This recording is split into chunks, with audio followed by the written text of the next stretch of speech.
The invitation sat on my desk, its gold-embossed letters winking under the soft glow of my San Francisco office lights. As if daring me to ignore it, James and Victoria cordially invite you. My brother's wedding, the social spectacle of the year, promised to be a parade of wealth and ambition, orchestrated by my mother's relentless planning.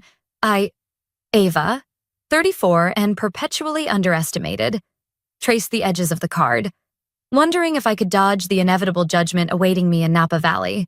10 years ago, James had laughed in my face when I abandoned medical school for a tech startup, declaring I'd be a failure. Yet here I was, CEO of Atlas Industries, a $2 billion empire I'd forged in a Menlo Park garage. My success a secret I guarded like a hidden blade. Why reveal it to a family who saw me as a disappointment in jeans and hoodies? I leaned back in my chair, the city's skyline glittering through the floor-to-ceiling windows. A decade of 18-hour days, coding through nights fueled by coffee and stubborn dreams, had built Atlas from a flicker of an idea to a titan in tech. My family, though, remained oblivious, celebrating James's every corporate step at Chen Enterprises, Victoria's family business. While I toiled in obscurity, they thought I was a mid-level coder, scraping by. The irony curled my lips into a wry smile. Miss Ava. My assistant Clara's voice cut through my thoughts. Crisp and professional. The board meeting starts in 5 minutes. I nodded, setting the invitation aside. Also, she added, her tone neutral but eyes sharp. Chen Enterprises sent the final contract for the semiconductor deal. They're expecting signatures by Friday. The $50 million deal, a lifeline for Chen Enterprises' floundering product line. And they had no clue they were negotiating with me. Atlas, through subsidiaries and holding companies, was their savior or their reckoning. I'd kept my ownership veiled, letting my Uncle Simon act as the public face while I pulled the strings. Thank you. Clara, I said, my voice steady. The wedding loomed this weekend, a 60-mile drive to Napa Valley, and part of me ached to skip it. My mother's voice echoed from her latest call, dripping with pride for James and disdain for me. Your brother's marrying into the Chen family. Ava, do try to look presentable for once. Presentable, as if a billion-dollar company built in sneakers wasn't enough. I stood, smoothing my tailored blazer, and glanced at the invitation again. The memory of that Palo Alto dinner 10 years ago stung James's smirk as he told our parents I'd come crawling back when my startup failed. My father's silence, my mother's pursed lips. I hadn't crawled. I'd built, poured every dollar, every sleepless night, into Atlas, while James climbed Chen's corporate ladder. I'd acquired their suppliers, outmaneuvered their competitors, and turned Atlas into a name whispered in boardrooms. Yet to my family, I was the black sheep, the one who'd thrown away a real career. Clara lingered at the door. Will you attend the wedding? Miss Ava. Her question was polite, but her gaze held a knowing glint. She'd seen the contracts, knew the stakes. I picked up the invitation, its weight heavier than paper. I wouldn't miss it, I said, a quiet edge to my voice. My mother wanted something presentable. Fine. I'd wear a simple black dress, designer but subtle, the kind they'd never recognize. Let them underestimate me one last time. The decision settled like a stone in my chest. I'd go, not for James or Victoria, but for myself, to face the family who'd dismissed me, to stand in their world of champagne and chandeliers, knowing I held the power to upend it all. The semiconductor contract was just the beginning. Atlas's acquisitions, my silent chess moves, had positioned me to control Chen Enterprises' fate. As I headed to the boardroom, the city's pulse thrumming beyond the glass, I felt the familiar fire of purpose. Napa Valley awaited, and with it, a reckoning dressed in black. The Napa Valley sun bathed the vineyard in golden light. But as I stepped into the wedding's orbit, a chill settled over me. The estate sprawled before the church, a vision of opulence with 500 guests mingling under crystal chandeliers strung across ancient oaks. Champagne fountains bubbled, and flowers enough to choke a botanical garden framed the scene. Ava, 34 and a stranger in my family's world, smoothed my black dress, its subtle designer label invisible to those who valued flash over substance. Was this extravagance a celebration of love or a desperate bid to cement the Chen-Porter alliance? The answer hung in the air, sharp as the scent of roses. Ava. My mother's voice sliced through the courtyard's hum, her air kiss grazing my cheek without smudging her flawless makeup. You came, and you look presentable. The word landed like a barb, her eyes flicking over my dress with faint disappointment. Behind her, my father stood deep in conversation with Mr. Chen, their laughter oblivious to the truth I held their business in my hands. Where should I sit, I asked, glancing at the ornate seating chart, its calligraphy a mockery of inclusion. My mother waved a manicured hand. Oh, we had to shuffle things last minute.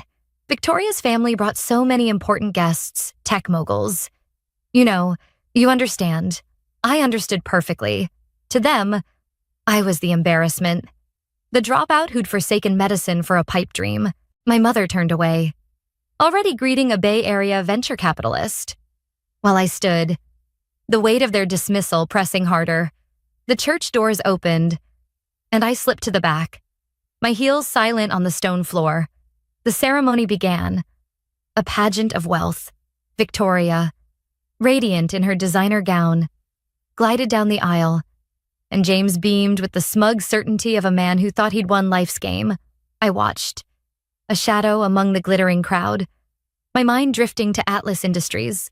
3 of Chen Enterprises' major suppliers now answered to me. The $50 million semiconductor deal was their lifeline, and they didn't know I held the plug. The irony was delicious, James marrying into what he thought was power, while I, the sister he'd mocked, controlled their fate. The vows echoed, syrupy and rehearsed, and I let my gaze wander to the stained glass windows, their colors fracturing the light. 10 years of slights replayed in my mind, holiday dinners where I was excluded from photos for not dressing expensively enough. My mother's sighs when I mentioned my startup. As the couple kissed, applause erupted, and the crowd surged toward the reception hall. I lingered, scanning the seating chart again, hoping for a mistake. No Ava. My mother's vague wave haunted me. Important guests had taken my place. The sting was familiar, but sharper here.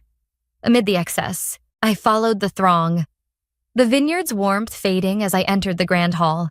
Crystal gleamed, laughter rang, and I searched for my name card among the silk-draped tables. Nothing. A prickle of humiliation crept up my spine. But I straightened, my dress a quiet armor, Victoria's voice, sweet as artificial honey, cut through my thoughts, looking for something. Ava. She stood behind me, her reception dress shimmering, every inch the perfect bride. I turned, meeting her eyes. My seat? I said simply. Her smile didn't reach her gaze. Oh, didn't anyone tell you we had to prioritize? You'll find a lovely spot with the kitchen staff. The words landed like a slap, and a nearby guest stifled a laugh. At my brother's wedding, I was relegated to the margins, but as I stood there, the fire that built Atlas flared within me. They wanted me in the kitchen. Fine. I'd serve them a lesson they'd never forget. The Napa Valley reception hall shimmered with a brittle kind of perfection, as if one wrong note could shatter its crystal facade. Victoria's words, a lovely spot with the kitchen staff, hung in the air, her saccharine smile daring me to flinch. The snickers from nearby guests. Silicon Valley's elite, draped in tailored suits and sequins, prickled my skin. But I stood rooted, my black dress a quiet defiance. A decade of their condescension surged through me, James's laughter at my dreams. My mother's sighs, the family photos that cropped me out. This was their stage, their triumph. But I held the script, as Victoria turned away, her laughter trailing like perfume. I slipped my phone from my purse, my thumb hovering over a number that could unravel their world. Sis. James's voice slithered from behind, champagne flute in hand, his tuxedo pristine. Don't make a scene. You've always known your place. His smirk, so like the one from that Palo Alto dinner years ago, ignited something molten in my chest. My place, I'd built an empire while he played corporate prince. I met his gaze, steady and unyielding, and pressed the dial. Jack, I said into the phone, my voice clear. Eyes locked on James. This is Ava. Cancel the semiconductor contract with Chen Enterprises. All $50 million of it. The line went silent for a heartbeat. Then Jack's crisp. Understood. Miss Ava. James's glass slipped, shattering on the marble floor. A jagged sound that stilled the nearby chatter. Victoria's smile froze, her eyes darting between us. What are you talking about? James demanded, his voice cracking. What contract? I tilted my phone. The Atlas Industries logo glowing on the screen. The $50 million deal your new father-in-law's been banking on. The one to save Chen Enterprises quarter. The one my company was set to deliver. The color drained from James's face, his confident facade crumbling like cheap plaster. Atlas. He stammered, That's impossible. Atlas is a multi-billion-dollar company. I finished, my voice ablade. One I built. James. While you and our parents decided I was a failure, Victoria grabbed my arm, her manicured nails biting. You're lying, she hissed, her bridal poise unraveling. Atlas is owned by Simon Porter. Everyone knows that. I smiled. Cool and deliberate. Simon's my uncle. A figurehead. I'm the one who calls the shots. Care to call him and check the ballroom's hum faded. Guests pausing mid-sip. Sensing the shift, James's eyes widened. A gray sheen creeping over his face. The semiconductors. He whispered, Dad Chen's entire expansion.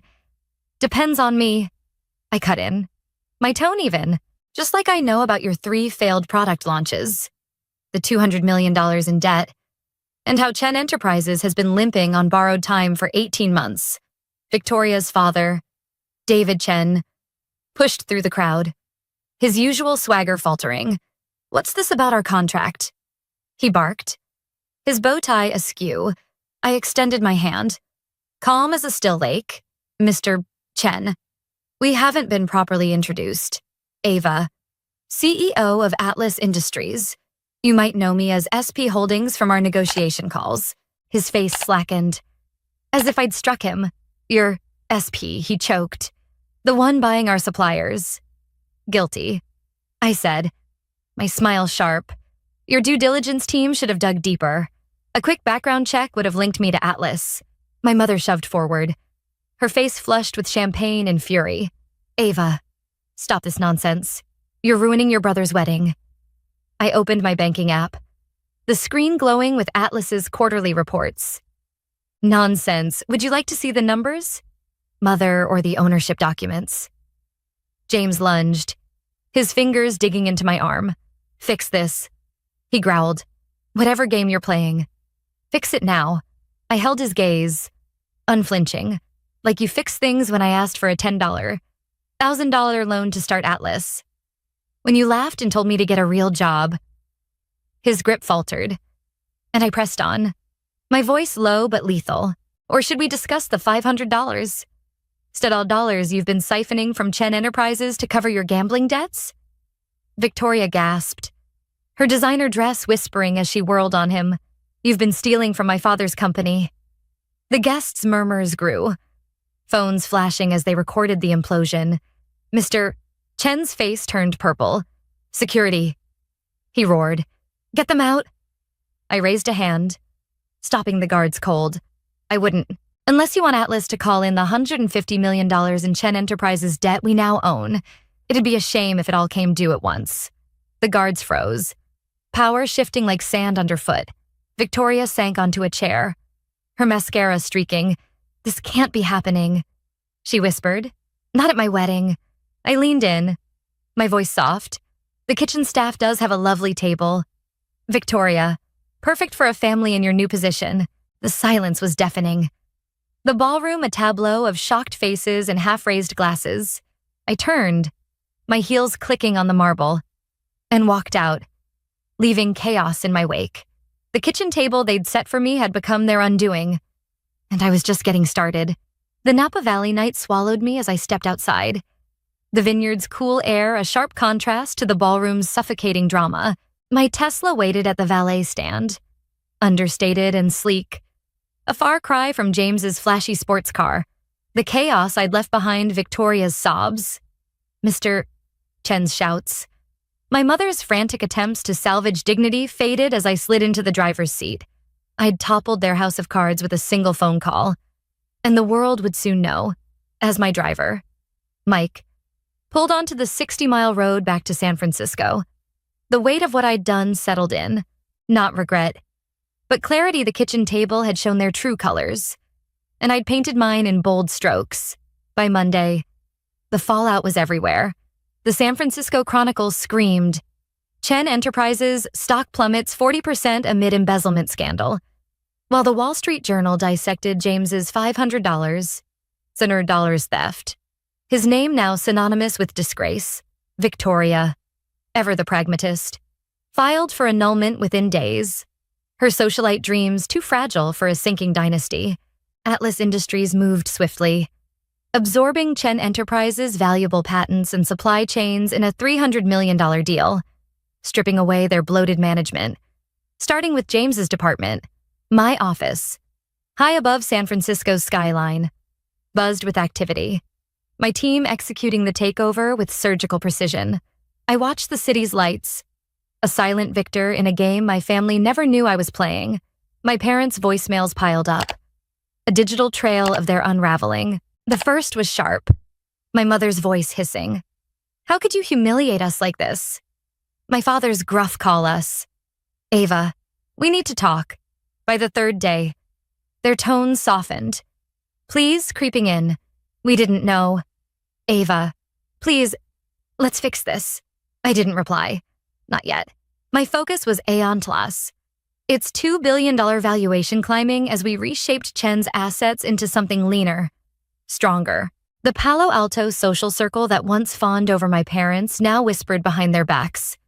Their country club invitations drying up. James, I heard, had fled to their guest room, his corporate crown tarnished. Each morning, I sat at my desk. The garage workbench from my Menlo Park days a quiet reminder of the nights I'd coded through doubt. Clara, my assistant, filtered the flood of media requests. Her efficiency a shield against the noise. Another reporter, she said one afternoon, holding up a post-it. They're calling you the tech titan who toppled Chen. I waved it away. Labels didn't matter. What mattered was the work building. Not gloating, yet the voicemails kept coming. My mother's voice cracking in the latest Ava. We're sorry. Just talk to us. I deleted it. My heart a fortress. But a flicker of curiosity stirred. What would they say? Face to face, stripped of their illusions. The question lingered as I signed off on Atlas's latest acquisition, a $50 million supplier deal that sealed Chen's fate. The kitchen table's lesson echoed true colors show under pressure. My family had shown theirs. But what would they do with the ruins? As I leaned back, the city's pulse thrumming beyond my window, I sensed the story wasn't over. The next move wasn't mine. It was theirs. 3 months after the Napa Valley wedding, a faint scent of expensive perfume drifted into my San Francisco office, pulling me from a quarterly report. The door opened, and there stood my mother, her designer coat a touch faded, her posture less certain than I'd ever seen. Had she come to beg, to blame, or to bridge the chasm I'd carved with a single phone call? The voicemail's angry. Then pleading had stopped a week ago, and now she faced me, a stranger in the empire I'd built. I set my tablet down, the silence between us heavy, as if the kitchen table's shadow loomed over us both. She sat uninvited, clutching her purse. The receptionist didn't recognize me. She said, her voice soft, I had to show ID to prove I was your mother. I nodded, leaning back. Security's tight since the takeover. We've had curious visitors. Her eyes, once sharp with judgment, flickered with something new regret. Perhaps your father and I. We've been thinking, she began, about how we misjudged you, how we failed to see your strength. I raised an eyebrow, unmoved. And what prompted this clarity? The headlines, the country club snubs. She flinched, a tear tracing her powdered cheek. We were wrong. Ava, we chased James's flash. Not your substance. We're proud of you, even if we don't deserve to be. Pride. The word felt hollow after years of their dismissal. Proud now that it's visible. I said, my voice steady, but when I was coding in a Menlo Park garage, scraping by, would you have cared? She shook her head, voice breaking. No, and that's our shame. I stood, crossing to the window. San Francisco's skyline, a testament to my grit. Her words stirred no warmth, only questions. What did family mean when trust had been a one-way street? I pressed a button on my phone. Clara, bring the package for Mrs. Porter. My assistant delivered a thick envelope, which I handed to my mother. What's this? She asked, fingers trembling as she opened it. A chance. I said, details for Atlas's $50, $100 small business loan program, listings for affordable Oakland storefronts, and contacts for honest advisors. Build something real. If you're willing to work? Her eyes widened, scanning the papers. You'd offer this after everything? I met her gaze, unflinching. It's not helpful. It's an opportunity. No shortcuts, no favors. Earn it, like I did. She nodded, clutching the envelope, and left with a whispered, thank you. As the door closed, I glanced at my old workbench. Its scars a reminder the kitchen table taught me who valued me and who didn't. A year after the wedding, I stood on a Silicon Valley stage, the spotlight warm against my skin, 1,000 eyes fixed on me at the annual tech summit. Was I the tech titan who toppled Chen, as the headlines crowed, or simply a woman who'd refused to stay at the kitchen table? My keynote loomed, a chance to shape how the world saw Atlas Industries and me. The auditorium buzzed, venture capitalists and coders alike waiting for my words. But my mind drifted to a moment months earlier, when I'd sat with a young entrepreneur in an Oakland cafe, her eyes bright with the same hunger I'd once known. That mentee, Sophia, had pitched her startup with trembling hands. Her $25 year-in-dollars seed funding from Atlas now fueling a thriving app for underserved communities. You believed in me, she'd said, her success a mirror to my Menlo Park nights. When belief was all I had, I'd mentored her through setbacks, sharing lessons forged in my crucible. Trust your vision. Ignore the noise. Now, as I adjusted the mic, I spoke to the crowd, my voice steady. Success isn't a headline or a dollar sign. It's building something that lasts, something true. I learned that at a kitchen table, where facades fall and character holds. The applause was thunderous. But my thoughts turned to my family. James, no longer the gilded sun, had sent a note from his San Jose analyst job. His words, simple. Thanks for the wake-up call. His humility, earned through honest work, surprised me. My parents' Palo Alto boutique, funded by a $20 Atlas loan, had become a local gem, their hands now calloused from effort, not entitlement. They'd learned, as I had, that value outshines vanity. I paused, the crowd leaning in. Today, I'm announcing a $1 million scholarship for underrepresented tech founders, because the next big idea deserves a chance, not a pedigree. The room erupted, phones flashing, the moment cementing Atlas's mark. Back in my office, I sat at my workbench, its worn surface grounding me as I sketched plans for a $500 million AI division. Atlas's next frontier. The headlines had faded. Chen Enterprises a footnote. Victoria a distant memory, but my work endured. Sophia's app trended on the App Store. My parents' boutique drew crowds. James clocked honest hours. I traced a scratch on the wood, a relic of my garage days. The kitchen table hadn't just exposed my family's flaws, it had revealed my strength. A compass for every choice since success. I realized wasn't toppling empires or silencing doubters. It was building one step, one coder, one scholarship at a time. As San Francisco's lights glittered beyond my window, I saw not just a city, but a canvas for what came next. The kitchen table was behind me, But its lesson truth over illusion propelled me forward. My legacy not in what I'd torn down, but in what I'd built. And would build still. The text came in just as I was setting the table for dinner. She needs our support. I'm moving in with her. Already emptied our joint account. Haha. My hands didn't shake as I read it. My voice didn't waver as I called my son down for dinner. The only sign that my husband of 14 years had just shattered our marriage with one careless message was the slow, deliberate way I put down my phone. I stared at the words. She needs our support. Then the final blow came. Another text that made my stomach drop despite my best efforts to stay composed. She's pregnant, Evelyn. We have to be there for her. I know this is a lot to take in, but we can be adults about this. Pregnant. A sharp ringing filled my ears, drowning out the sound of my son humming in the background. I forced myself to breathe, to remain still, to think. My sister, Lily, 9 years younger than me, the baby of our family, the one I practically raised after our mother passed away, and my husband. I had spent years loving and trusting them both, only to find out that behind my back, they had built something of their own. I continued setting the table, my movements mechanical. The warm glow of the dining room lights, the scent of roasted chicken, my son's innocent voice.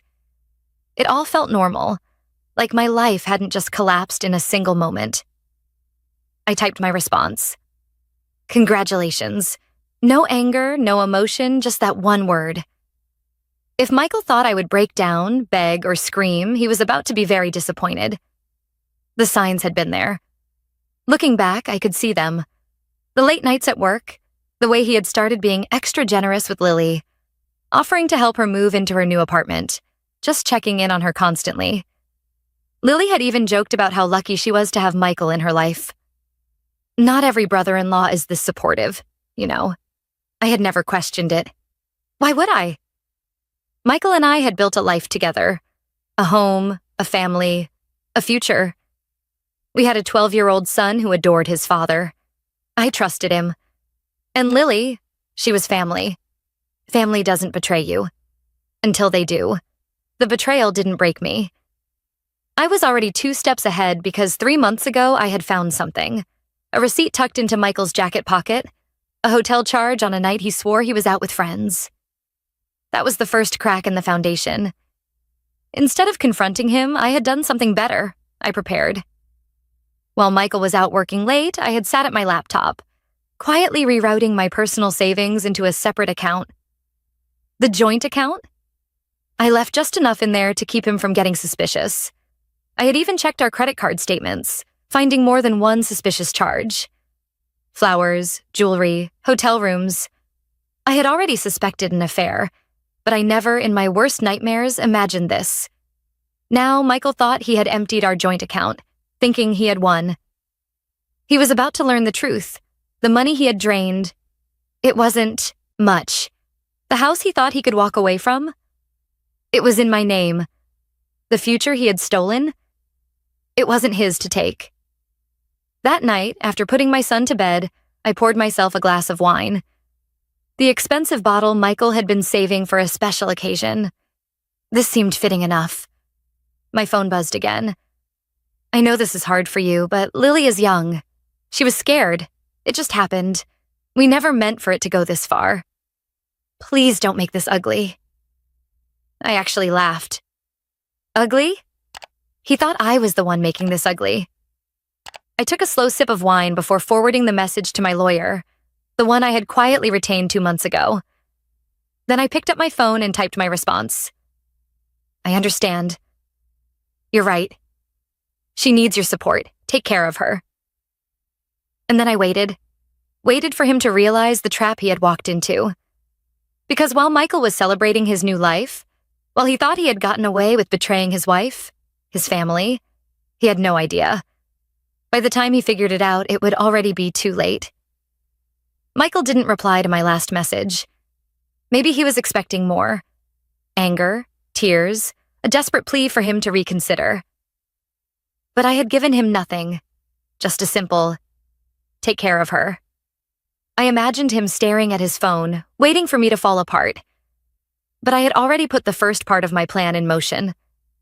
The next morning, I went about my routine as if nothing had happened. My son, Ethan, was my priority. "Where's Dad?" he asked as I packed his lunch for school.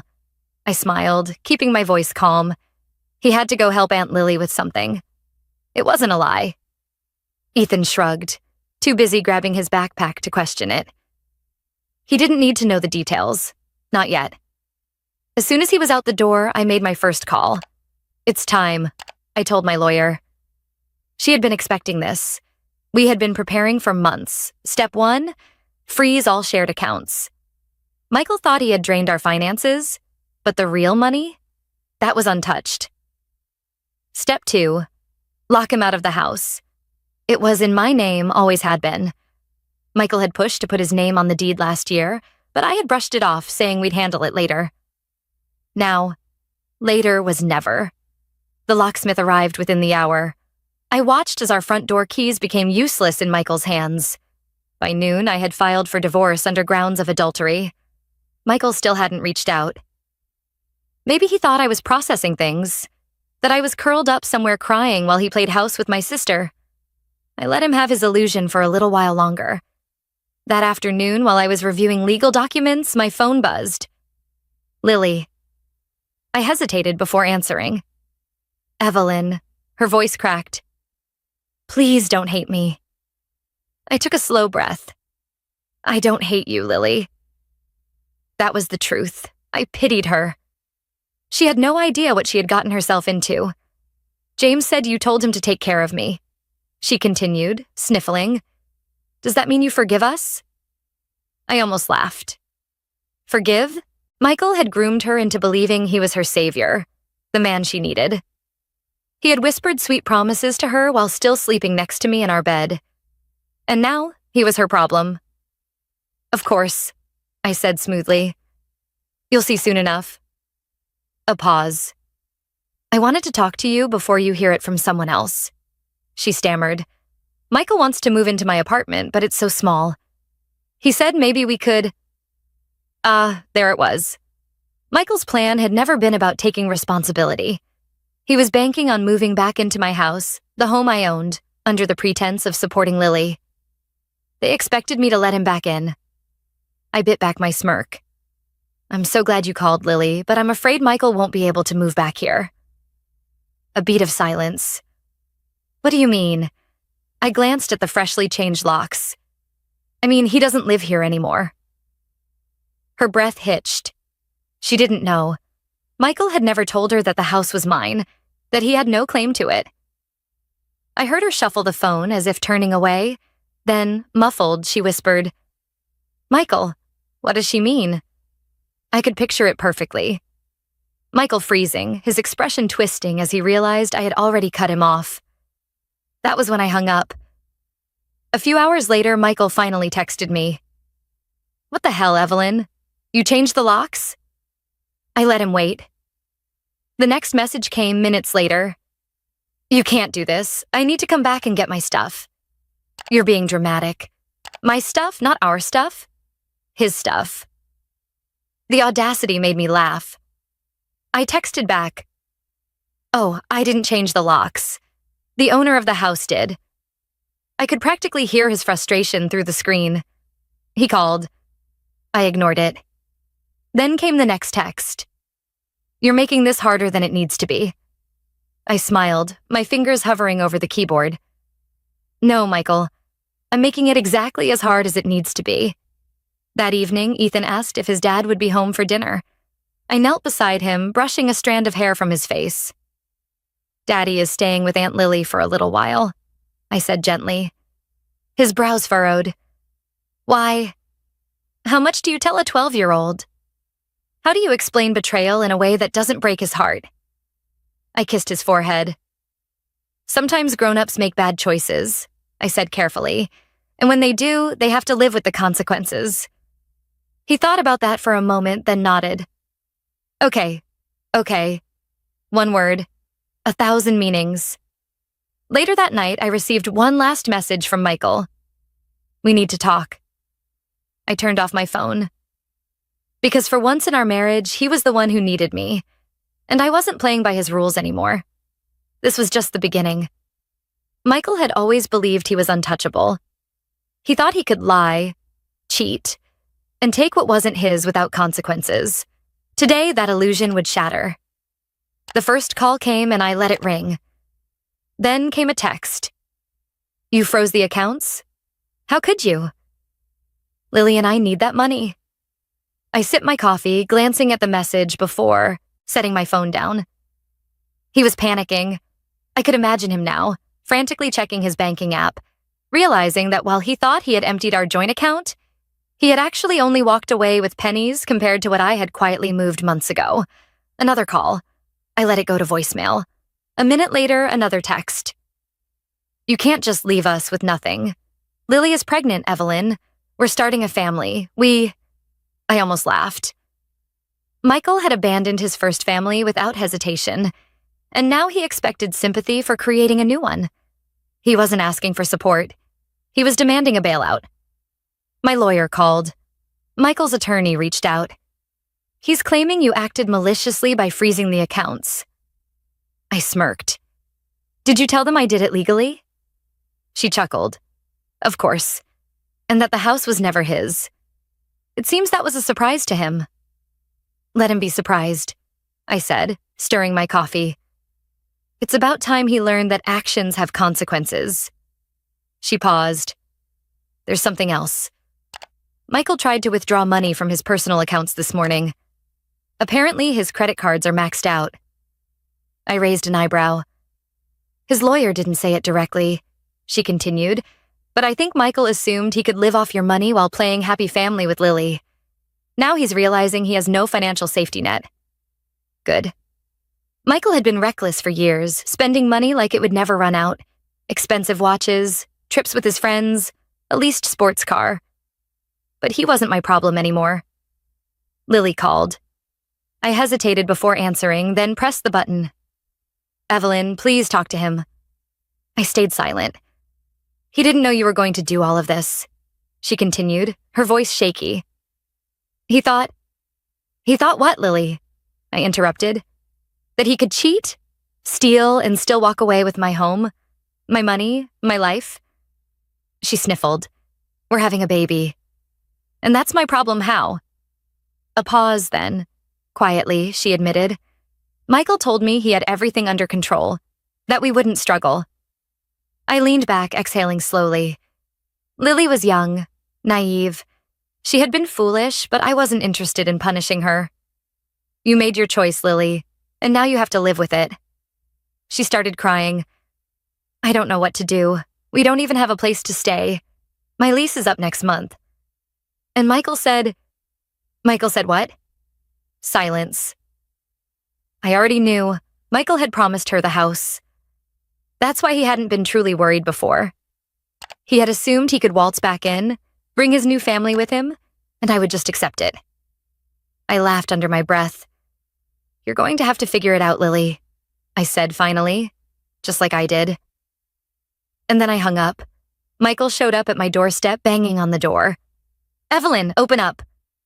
I let him knock. Then, after a minute, I opened the door just enough to look at him, but not enough to let him in. His face was red, his hair disheveled. He wasn't the arrogant man who had sent me that smug text days ago. Now, he was desperate. "You need to let me in," he demanded.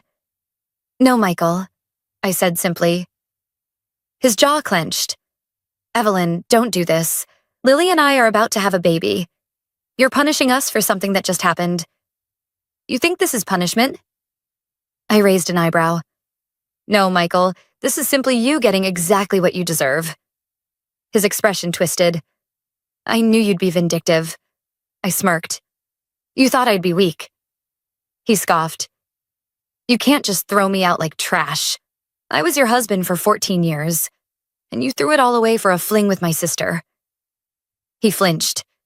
"You made your choices, Michael, and now you get to live with them, just like Lily does."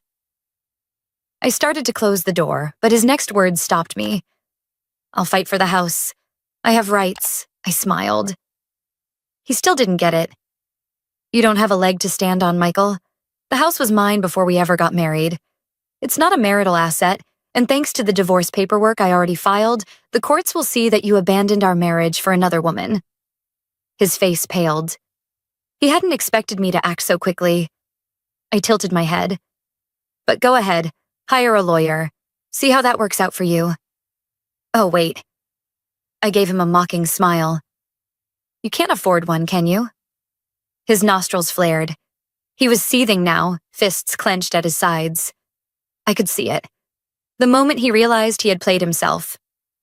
You're going to regret this, he muttered. I shrugged. Doubt it. Then I shut the door in his face. That night, as I sipped another glass of wine, I got a text from my lawyer. Michael's attorney officially acknowledged the divorce filing. Also, they're requesting a meeting. Seems like Michael is struggling. I smiled. This was just the beginning. Michael thought he could betray me, steal from me, and walk away unscathed. But I had planned for this every step of the way. And by the time he realized just how far ahead I was, it would already be too late. I sat in my lawyer's office, reviewing documents. Michael is scrambling, she said, flipping through the paperwork. His attorney is already asking about mediation, which means he knows he doesn't have much to fight with. I smirked. I assume they're hoping I'll be reasonable. She nodded. They'll likely push for some kind of financial settlement, but given that he abandoned the marriage and engaged in adultery, the courts won't be in his favor. Good. I leaned back in my chair, exhaling slowly. I had spent years sacrificing, compromising, trying to make things work with Michael. Now I owed him nothing. My phone buzzed with a call from an unknown number. I answered, expecting another legal update. Instead, I was met with a frantic voice. Lily. Evelyn. She sounded panicked. He's losing it. He's talking about suing you for financial damages. He's saying you ruined his life. I stifled a laugh. I ruined his life? He's broke, she continued, her voice shaky. He tried to use one of his credit cards this morning, and it got declined. And when he called the bank, they told him he had overdraft fees. He's blaming me, Evelyn. Of course he was. Michael had never taken responsibility for anything in his life. I sighed, my voice eerily calm. Lily, what do you expect me to do? She hesitated. I don't know, but I'm scared. He's different now. He's not the same Michael. He yells. He blames me for everything. He keeps saying that if I hadn't gotten pregnant, none of this would be happening. Ah, there it was. The ugly truth she hadn't been ready to see. Michael never loved her. She was a mistake he was trying to undo. I closed my eyes, taking a slow breath. Lily, I said gently, he's treating you exactly how he treated me. You just never saw it before. Silence, then a quiet sniffle. I think I made a mistake. No, I thought. You made several. But I didn't say it. Instead, I kept my voice steady. You need to figure out what's best for you and the baby. She let out a shaky breath. I don't even know where to go. My apartment lease is almost up, and Michael was supposed to handle everything. He said we'd be okay. I almost pitied her. Almost. But she wasn't my responsibility. She made her choice, and now she had to live with it. I have to go, Lily. I said simply, take care of yourself. And then I hung up. Michael tried to call. I ignored it. Seconds later, a text popped up. You've made your point, Evelyn. Now let's be adults about this. Oh, now he wanted to be adults. I rolled my eyes. Then another text. Look, we don't have to make this a war. Just let me come back and talk. I need a place to stay while I figure things out. I almost felt bad for him. Almost. But then I remembered. I remembered the ha-ha at the end of his first text. I remembered the hotel receipts, the secret gifts, the betrayal. I remembered the way he had dismissed me like I was nothing. And suddenly, I didn't feel bad at all. I typed a single response. Figure it out yourself. Then I blocked his number. That night, my lawyer sent me a delightful update. Michael had officially lost access to the last of our joint assets. His lawyer had requested a meeting. They wanted to negotiate. I I smirked. He thought he had options, but he didn't realize I was already 5 steps ahead. Michael was unraveling faster than I had anticipated. I had expected him to struggle, to stumble through the mess he created, but I hadn't expected just how fast his world would crumble. I watched from a distance, knowing that his downfall was of his own making, and soon he was about to hit rock bottom. My lawyer called. "You're not going to believe this," she said, almost laughing. I took a sip of my coffee. "Try me. Michael is being evicted." I nearly choked. Evicted from where? Lily's apartment, she explained. Apparently the lease was only in her name, and because she hasn't been able to keep up with the rent, the landlord served them an eviction notice last night. I let out a low whistle. "So they're both homeless?" "Looks like it," she said. "Michael must have assumed he could live off you forever." He clearly wasn't planning on supporting Lily. I leaned back in my chair, shaking my head. He had abandoned his home, his family, and his entire life for my sister, only to find himself without a roof over his head. It was almost poetic. I got a call from an unknown number. I answered, already suspecting who it was. And sure enough, Michael's voice came through the speaker. "You had no right to do this to me." I smirked. "Do what, Michael? Leave you to deal with the mess you created? You froze the accounts, took the house, and left me with nothing." He spat. "I don't even have a place to sleep tonight. Do you even care?" I rolled my eyes. "Michael, I stopped caring the moment you packed your bags and left for my sister." He let out a bitter laugh. "You act like I planned for this to happen." "Didn't you?" I challenged. "You thought you could run off, build a perfect life with Lily, and still come back when you needed something. You thought you could cheat, steal, and destroy our marriage without consequences." He was silent. "Well, guess what?" I continued. "You don't get to play the victim now." Michael exhaled harshly. "Evelyn, listen. Lily is... She's not what I thought she was. She's immature. She doesn't understand how hard life is." I smirked. So it had finally happened. He had realized that Lily was not his fantasy escape from reality. She was a young, naive woman who had no idea what she was getting into. "She's pregnant, Michael," I reminded him. "This is what you wanted, remember?" He groaned. "She wants me to find a way to fix everything, like I have some kind of magic wand." "She doesn't get it. We have no money, no home, no future." I cut him off. "And whose fault is that?" He didn't answer. I smiled, shaking my head. "You know what's funny, Michael? You thought Lily was an upgrade. You thought she was better than me. More exciting, younger, easier. But the moment things got tough, she turned to you to solve it. And guess what? I let the silence stretch before delivering the final blow. You were never the kind of man who could solve anything." His breath hitched. "Evelyn, please, just let me come back. Just for a little while. I need time to figure things out." I laughed out loud. "You seriously think I'd let you step foot in my house again?" I said. "You're delusional. Evelyn, don't do this. You're not like this." I smirked. "You never really knew me, Michael." And then I hung up. By noon, I received a text from Lily. "I don't know what to do." Michael left. He just walked out. He said he needed space to think. I stared at the message. So Michael had abandoned her too. It was only a matter of time. He never wanted responsibility. Not for me, not for Ethan, and certainly not for a pregnant 25-year-old with no money. I let the text sit there for a moment, then I typed my response. "Now you know what it feels like." And I left it at that. I sat at my kitchen table, sipping a well-deserved glass of wine. My lawyer had officially finalized the divorce terms.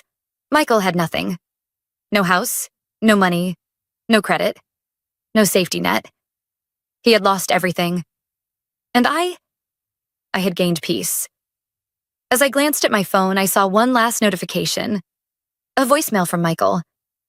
I didn't listen to it. Instead, I deleted it. Because for the first time in 14 years, Michael was no longer my problem. The last remnants of Michael's presence in my life were gone. The divorce finalized, the house mine, the money he thought he had stolen frozen and reclaimed. For the first time in 14 years, I was free, and I had never felt stronger. It had been 3 weeks since Michael's final plea. I hadn't heard from him since. I knew through mutual acquaintances that he was bouncing from couch to couch, crashing with old friends who were quickly getting tired of his presence. His savings were gone, his credit ruined, his job prospects non-existent. He had burned every bridge he had, and now he was drowning. Meanwhile, I was thriving. I walked into my boutique, the business Michael had mocked as a little hobby, and greeted my employees with a warm smile. Sales had been better than ever. In fact, I was in the middle of expanding, looking at locations for a second store. My real success had come when I stopped shrinking myself to accommodate a man who had never deserved me. My phone buzzed with a text from my lawyer. Just a heads up, Michael filed an appeal to revisit the financial settlement. Judge dismissed it immediately. He was also ordered to pay court costs. I smirked. Even in his downfall, he was still trying to manipulate his way back, but this time no one was coming to save him. That afternoon, while I was finalizing new business plans, I saw a familiar name pop up on my phone. Lily. I debated ignoring it, but curiosity won. I answered with a simple, yes? She hesitated. I just wanted to say you were right. I leaned back in my chair. About what? About Michael, she admitted. He left. He told me he wasn't ready to be a father and that I should have been smarter about birth control. I clenched my jaw. Of course he did. Michael had spent years blaming me for everything. And now Lily was his new scapegoat. She sniffled. I thought he loved me, but he just used me. And now I'm pregnant, alone, and I don't even know how I'm going to afford this baby. I exhaled slowly, choosing my words carefully. I feel sorry for you, Lily, I said truthfully, but I don't owe you anything. She let out a shaky breath. I know. I just needed you to know I regret everything. I ruined my relationship with you for a man who never even cared about me. Silence stretched between us. Finally, I said, I hope you learn from this. And then I hung up. I was getting ready to close the boutique when my assistant walked in with an amused expression. You're not going to believe who I just saw outside, she said. I raised an eyebrow. Who? Michael, she said, shaking her head. He was standing across the street, just staring at the store. I blinked. He came here? She nodded. He looked terrible, Evelyn, like unshaven, wearing the same clothes from days ago and just lost. I glanced out the window, but he was already gone. Still, I knew what this was. He was realizing what he had thrown away. The comfortable life, the stability, the success, the woman who had stood by him for over a decade. And now he had nothing. That night, I poured myself a glass of wine and sat on the couch, staring at my phone. Michael's number was still blocked, and I had no desire to change that.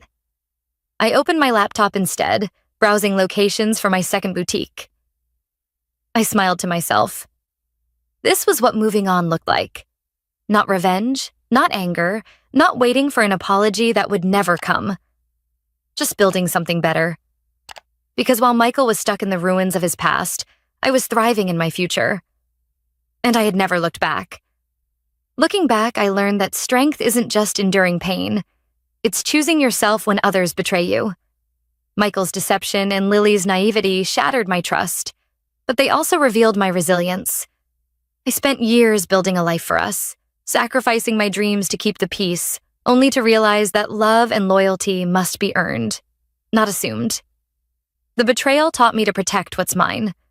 My home, my money, my heart. I learned to trust my instincts. Those quiet suspicions were my truth all along. Most importantly, I discovered that freedom comes from letting go. Not of anger, but of the need to fix others' mistakes. Michael's downfall wasn't my victory. My thriving business, my bond with Ethan, and my newfound peace were. I learned that family isn't defined by blood or vows, but by those who honor you. Lily's regret and Michael's desperation showed me that consequences catch up and I don't need to chase them. I'm enough. Stronger, wiser, and ready to build a future on my terms, never again shrinking for someone who doesn't see my worth.